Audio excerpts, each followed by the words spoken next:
if God's word is supposed to be the heartbeat behind it all?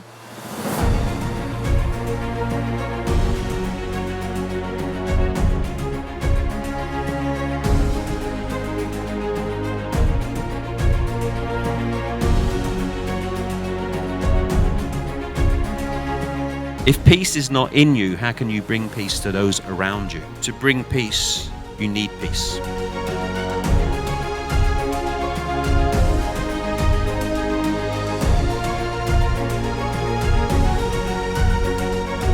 Jesus weiss um die Kraft der Wahrheit.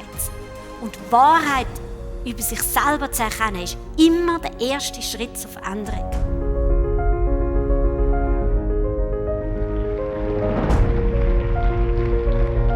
Das Ziel für uns, glaube ich, ist nicht Experte zu werden von einem Buch, sondern Freunde zu sein mit dem Autor.